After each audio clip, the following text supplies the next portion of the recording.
Hey everyone, Russ Barkley back again with another short commentary related to ADHD. This time I want to talk about a very serious issue in ADHD, and that is the accumulating evidence in the research literature that ADHD shortens life expectancy if it is untreated. So let me just briefly share some of this information with you, because some of this is research that I did a few years ago, and I hope that you'll find this informative. Now, let's understand, we're talking about ADHD that is untreated into adulthood, not if it's treated in childhood. That's a different issue. We'll talk in a moment about that. But untreated ADHD. So let's have a look at this. I'm going to bring up my PowerPoint presentation, and we're going to quickly go through some of the evidence for this.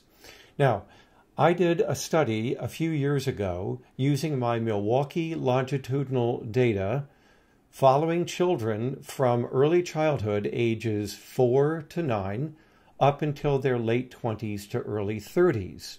And we calculated a number of different variables out of our data that we know have some impact on life expectancy. There were 14 that we were able to pull out of our data set, and using an actuarial statistical model from the University of Connecticut, we were able to enter all the data on these children and look at what we would expect their life expectancy to be by young adulthood. And now keep in mind, these were children who were primarily treated in childhood, over 80% of them, but by high school, less than 25% had continued in treatment. By their early 20s, only about 15% or less were receiving any treatment. And by their late 20s, the figure was even less than that. So this is principally a group of people who were treated in childhood and then released to be followed up over the next 20 years, most of whom began to opt out of treatment for various reasons. We won't go into that right now. So you can see here on this slide the different variables that we were using to look at these children as adults: sex, age, height, weight. All of these have been shown in actuarial research to have something to do with life expectancy. Here's a few more of the variables we looked at as well: sleep, education, driving risks, current smoker, alcohol use, and so on. Makes perfect sense. You read articles about this almost every day in the trade media on each of these variables having some effect not only on our quality of life, but on our eventual life expectancy. So what did we find? I was shocked. In fact, so shocked, I went back and looked at all of the data again to make sure that we had entered everything very carefully, that there were no mistakes. And here's what we found. If you just look at whether or not the children had a diagnosis of ADHD, back then it was called hyperactive child syndrome, did they just have a diagnosis of ADHD in childhood? Forget what happened after that. We then looked at them as young adults compared to the control group. What did we find? We found that overall, they had a difference of over 8 years shorter life expectancy. And if we looked at healthy life, it was over 9 years less life expectancy in the ADHD children, which is the darker bar here on the left, compared to the typical children we followed over the same period of time. That is stunning. Now, let's take a look at, if we look at, they were diagnosed in childhood, they were re-diagnosed again in adulthood. So this is the subset of individuals who continued to meet criteria for ADHD as adults. So we have here 3 bars now. On the far left are the kids who persisted in having ADHD to adulthood. The middle bar are the kids who had ADHD in childhood but didn't quite meet all of our criteria in adulthood. It doesn't mean that they had recovered. Probably 85% of these kids still were symptomatic and impaired. They just didn't meet the diagnosis. And then, of course, the bar on the right is the typical children. Look at what we see here.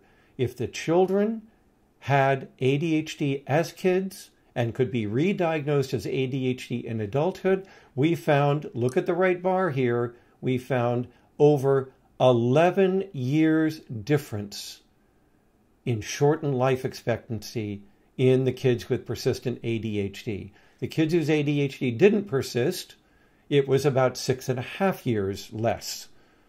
But among those who persisted, it was almost double that. And if you look at the left bar, it shows years of healthy life expectancy, and you can see that it was 12.5 years shorter life expectancy in the group with persistent ADHD. So ADHD that persists into adulthood is a very life-threatening condition in terms of its impact on your eventual life expectancy. Now, let's put this into proper perspective. Here are the variables we found that predicted life expectancy. And you can see here years of education, weight, nutrition, exercise, sleep, risky driving, smoking, alcohol use, and their current rated health.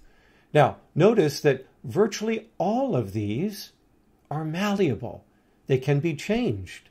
Change the variable, change the factor that is, and you change eventual life expectancy. So there's a lot of hope here that we can improve the life course outcomes of people with ADHD by changing these first-order health-related factors. But hold on a second. Here's something else we discovered in our study, that while there's lots of advice out there on the internet on how to change these various first-order health risks, we found that all of them were related to the trait of behavioral inhibition. The more impulsive, the more disinhibited, the less conscientious people were in the study, the more likely they were to be having problems with these 9 health risks. And what that means is, therefore, if you don't treat that underlying ADHD, impulsivity, and low conscientiousness, then you're probably not going to have much success at changing those first-order variables. What does that mean? Families and clinicians need to focus not just on improving these health risks, but on treating the underlying ADHD first. And that will help get success in changing these other factors. That's very important, because if you don't treat the inhibition, the impulsivity, the risk-taking, the low conscientiousness, it's unlikely you're going to help change these other factors. So, very important finding from our study. What can we conclude? ADHD, as you know, is a disorder of self-regulation and executive functioning. It is associated with numerous and serious impairments in major life activities I've talked about in other videos on this channel.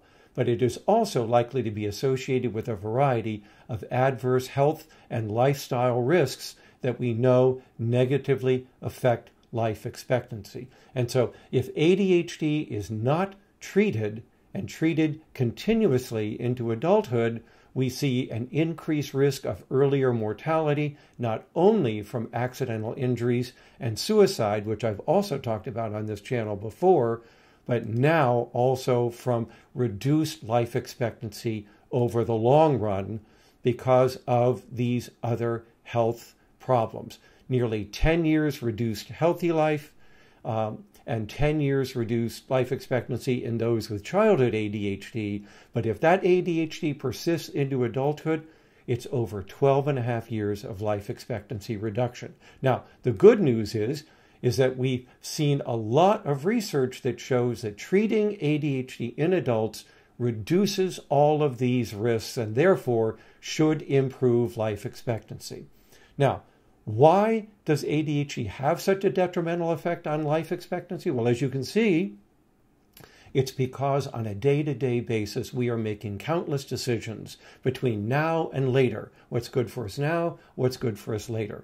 And those decisions rack up over time, over years, to have a detrimental effect on our health and eventually on our life expectancy. So we need to make sure that people understand ADHD isn't just a mental health problem, it's a public health problem, and that it is reducing life expectancy when it goes untreated into adulthood. But by changing ADHD and treating it, and therefore helping people with their various life course risks like alcohol use, smoking, weight, and so on, we can reduce all of these healthcare risks and improve life expectancy dramatically. But we have to treat the ADHD along with the other health risks. Now, mind you, the effect of ADHD on life expectancy is 2.5 times worse than the top 4 health factors that have been found to be related to life expectancy in the general population. Things like high blood pressure, alcohol use, smoking, and so on. ADHD is worse in its effect on life expectancy than all of those combined. So we need to take this seriously. This is no small matter. Also, there's an economic impact. This is why ADHD is associated with more than $26,000 per patient per year in extra economic costs related to health, social care, disability, and so on. So it's a costly disorder, not just a public health disorder. But as I've said, we now have ample evidence from various countries, population-wide studies that show that treating ADHD, especially with ADHD medications, immediately reduces many of these risks and improves long-term health and probably life expectancy as well. So I hope you learned something from this presentation. Didn't mean to get you too excited there, but to me this is a very serious set of data, very serious information on the lifespan of people with ADHD, and it argues for why we need to treat ADHD early, treat it continuously, and especially treat it in adulthood. Thanks for joining me, everybody. I hope you found this video to be informative. As always, live well and be well. See you next week.